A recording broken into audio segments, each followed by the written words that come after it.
Hello everyone. So friends, welcome to our daily current affairs discussion session. और हर रोज़ की तरह आज भी हम बात करेंगे जितने भी इंपॉर्टेंट न्यूज़ और अपडेट्स हैं, पर्टिकुलरली 14 अप्रैल और 15 अप्रैल के अभी तक के, उन्हें डिटेल में।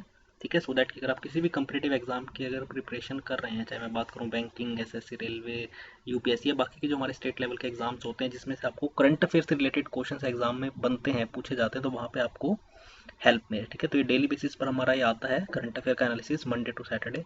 तो इसे आप जरूर देखा करें। इसके लिए आप हमारे इस यूट्यूब प्लेटफॉर्म को सब्सक्राइब भी कर लें और नोटिफिकेशन बेल को प्रेस कर देंगे, तो आपके पास सभी वीडियोस का अपडेट भी लगातार मिलता रहेगा। क्योंकि इसके अलावा भी आपको क्वांट, रीजनिंग, इंग्लिश सब्जेक्ट से रिलेटेड वीडियोस भी यहाँ पर हम प्रोवाइड करते हैं। तो प्लेलिस्ट में जाकर उन वीडियोस को भी ज़रूर देखें। तो चलिए स्टार्ट करते हैं डिस्कशन। तो पहला अपडेट आप सभी को पता होगा, काफ़ी इंपॉर्टेंट है कि सेंट्रल गवर्नमेंट ने कैंसिल कर दिए हैं एक तो 10th क्लास के सीबीएसई के एग्ज़ाम्स, और 12th के जो बोर्ड के एग्ज़ाम्स होने थे उन्हें अभी कुछ टाइम के लिए पोस्टपोन किया गया है। फिर सिचुएशन को रिव्यू किया जाएगा और उसके बाद आगे का डिसीजन लिया जाएगा। So the union government has announced cancellation of CBSE class 10th board exams. और 12th के जहाँ तक मैंने आपको बताया उन्हें कुछ टाइम के लिए अभी पोस्टपोन किया गया। और ये हाई लेवल की मीटिंग की गई थी, इसमें खुद पीएम मोदी ने इसे चेयर किया था। इसके अंदर यूनियन एजुकेशन मिनिस्टर जो है रमेश पोखरियाल निशंक, वो भी इसके अंदर प्रेजेंट थे। इसके अलावा जो एजुकेशन सेक्रेटरी हैं और कुछ बड़े ऑफिशियल्स जो है इस मीटिंग के अंदर प्रेजेंट है। इसके अंदर ये डिसीजन लिया गया कि जो जहाँ तक 12th के बोर्ड एग्जाम्स की बात है उन्हें देखिए, it will now be held at a later date. और इसकी जो आफ्टर रिव्यूइंग द सिचुएशन, तो 1 जून को सबसे पहले तो सिचुएशन को रिव्यू किया जाएगा कि उस टाइम पे कितने कोविड केसेस आ रहे हैं, कैसी सिचुएशन, और उसके बाद ही जो है कोई डिसीजन लिया जाएगा। और अगर एग्जाम्स कंडक्ट किए जाते तो कम से कम 15 दिन का जो है नोटिस दिया जाएगा before the start of the examination. ठीक है, तो एक तो इम्पोर्टेंट है। जहाँ तक 12th की मैंने आपको बताया, 12th के एग्जाम्स जो है 1 जून को सिचुएशन को रिव्यू किया जाएगा। और अगर लगता है, गवर्नमेंट को लगता है, सीबीएसई को लगता है कि वो एग्ज़ाम कंडक्ट कर सकते हैं, तो 15 दिन का कम से कम नोटिस देकर जो है इन एग्ज़ाम्स को कंडक्ट किया जाएगा। और जहाँ तक 10th की बात है, तो देखिए ऑफिशियल्स ने डिसाइड किया कि 10th के स्टूडेंट्स को प्रमोट कर दिया जाएगा on the basis of internal assessment. अगर कोई स्टूडेंट नहीं, मतलब उससे सेटिस्फाइड है उन इंटरनल असेसमेंट के मार्क्स से, तो वो एग्ज़ाम्स फिर आगे चाहे तो दे सकता है। ठीक है ना, तो ये कुछ इंपॉर्टेंट डिसीजन है जो कल की मीटिंग में डिसाइड हुआ है। 10th के स्टूडेंट्स को मैंने आपको बताया इंटरनल असेसमेंट के बेसिस पर प्रमोट किया जाएगा। और अगर कोई चाहता है स्टूडेंट फिर भी एग्जाम देना, अगर वो इससे सेटिस्फाइड नहीं है तो वो दे सकता है। 12th के तो मैंने आपको बताया 1 जून को जो है सिचुएशन रिव्यू की जाएगी। ठीक है, आगे अगर बात करें, एक और इम्पोर्टेंट मीटिंग जिसमें एम वेंकैया नायडू जो कि वाइस प्रेसिडेंट है और प्राइम मिनिस्टर मोदी ने जितने भी हमारे स्टेट्स है, यूनियन टेरिटरीज है, उनके गवर्नर्स और लेफ्टिनेंट गवर्नर्स के साथ कोविड की सिचुएशन पर जो है मीटिंग कंडक्ट की वर्चुअली, जिसके अंदर एक तो कोविड की सिचुएशन और साथ साथ वैक्सीनेशन का जो प्रोसेस चल रहा है उसको स्पीड अप करने के लिए भी जो है ये मीटिंग बुलाई गई थी। So Prime Minister Narendra Modi and Vice President M. Venkaiah Naidu interacted virtually with the governors and lieutenant governors regarding the ongoing COVID situation and vaccination in India, जिसके अंदर उन्होंने सभी गवर्नर्स को कहा कि वो चीफ मिनिस्टर के साथ मिलके जो है इस लड़ाई को लड़ें अगेंस्ट कोविड-19, और जो भी गाइडेंस उनको रिक्वायर्ड है चीफ मिनिस्टर्स को या जो ऑफिशियल्स हैं उनको, उसको जो है और ज़्यादा अच्छे तरीके से स्ट्रैटेजी को फॉर्मुलेट करने में वो उनकी हेल्प करें। जहाँ तक देखिए कुछ इंपॉर्टेंट डाटा की बात करें तो अब तक देखिए 44 लाख लोगों को जो है कोविड-19 की वैक्सीन एडमिनिस्टर कर दी गई है। तो over 11 crore 44 lakh doses of कोविड-19 vaccine have been administered.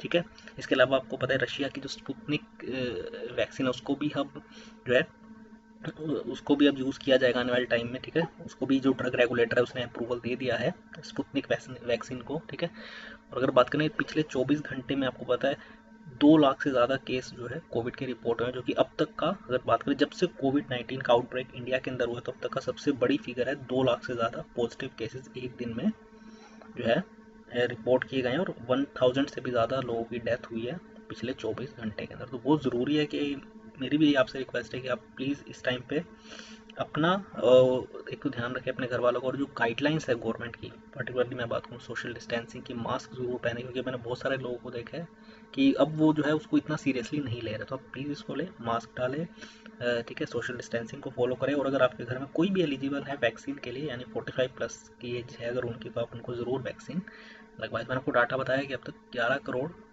44 lakh लोगों को जो है वैक्सीन एडमिनिस्टर कर दी गई है। ठीक है, आगे अगर बात करें, कल मैंने आपको देखिए बताया था अफगानिस्तान में जो पीस प्रोसेस पिछले साल जो ये साइन हुआ था जब डोनाल्ड ट्रंप प्रेसिडेंट थे, जिसके अंदर ये जो है ये एग्रीमेंट के तहत ये था कि 1 मई तक जो है अमेरिका अपने सभी ट्रूप्स को अफगानिस्तान से वापस बुला लेगा।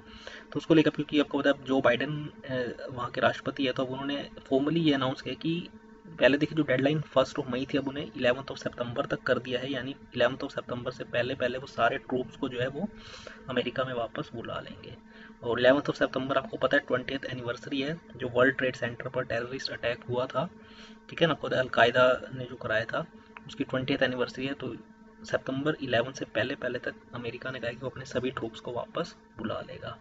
So he has pledged that the US will continue to support Afghanistan after withdrawing all US troops. मतलब मिलिट्री सपोर्ट के अलावा जो है फाइनेंशियली एड प्रोवाइड करेगा जो है यूएस, लेकिन मिलिट्रीली जो है जो अभी तक करता आ रहा था पिछले 20 सालों से, अब आगे वो नहीं करेगा, ठीक है। सो उन्होंने कहा it is time to end America's longest war. ये देखिए अमेरिका की सबसे लंबी अगर बात करें लड़ाई जो उन्होंने लड़ी है ऑन ग्राउंड, वो अफगानिस्तान के अंदर है।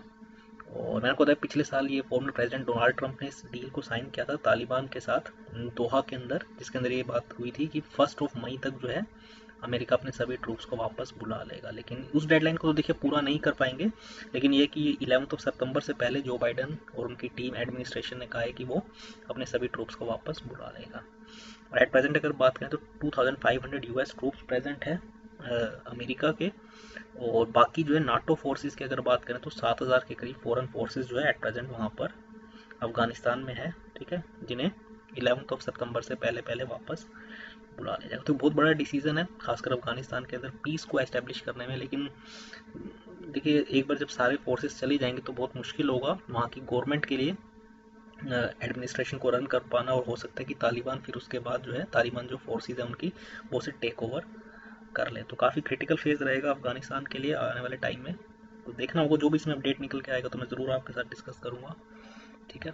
आगे अगर बात करें, union health minister doctor Harshvardhan ने लॉन्च कर दिया है आहार क्रांति मिशन, जिसका जो इनिशिएटिव है, इस इनिशिएटिव का मेन एम यही है to spread awareness about nutrition and locally available nutritious food, fruits and vegetable. तो किस तरीके से हम न्यूट्रिशन पे और ज़्यादा फोकस करें और जो लोकली अवेलेबल न्यूट्रिशियस फूड है, फ्रूट्स है, वेजिटेबल्स इंडिया के अंदर, उनको ज़्यादा से ज़्यादा कंज्यूम करें, ठीक है।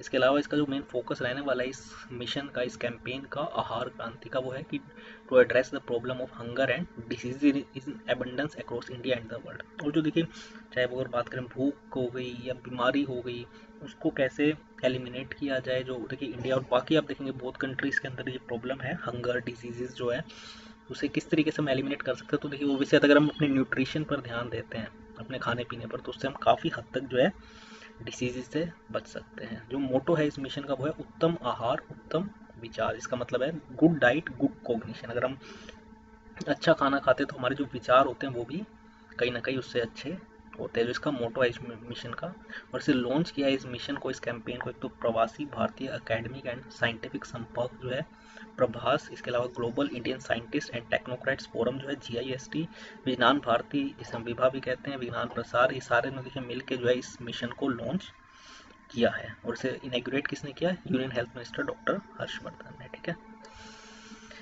हाँ, आगे अगर बात करें तो आखिरी आज का हमारा अपडेट है जो ये सभी ने पता ही होगा आपको, जो स्विस कैनाल का ब्लॉकेट हुआ था अभी कुछ टाइम पहले मार्च मंथ में, जब जहाँ पर लगभग एक हफ्ते के लिए वो रूट जो है वो ब्लॉक्ड रहा था। तो अब इजिप्टियन जो अथॉरिटीज़ है उन्होंने उस शिप जो है, जो मासिव शिप था एवर गिवन, जो ब्लॉक हुआ था उसे सीज कर लिया है।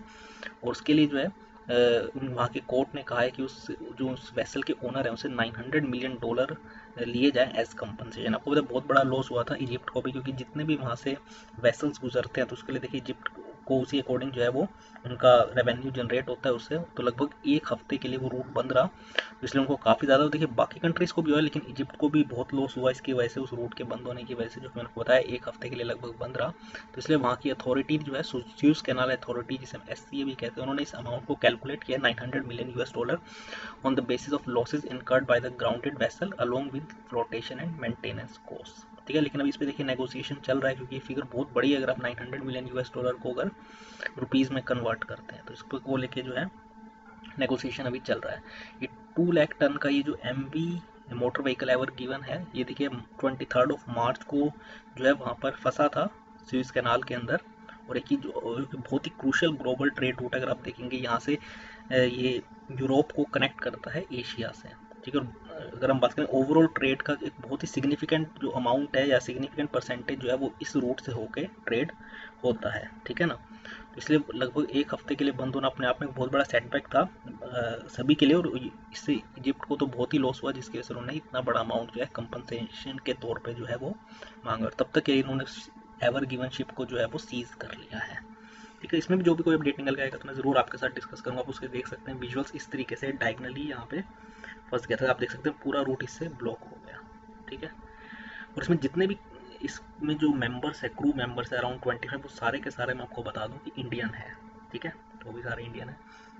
तो इसमें आगे भी जो भी अपडेट निकलेगा मैं आपके ज़रूर डिस्कस करूँगा, और इसी तरीके की आपको और वीडियोस देखनी है करंट अफेयर्स की, क्वांट रीजनिंग सब्जेक्ट की, तो ज़रूर हमारे साथ यूट्यूब प्लेटफॉर्म को सब्सक्राइब करें, शेयर करें, ठीक है।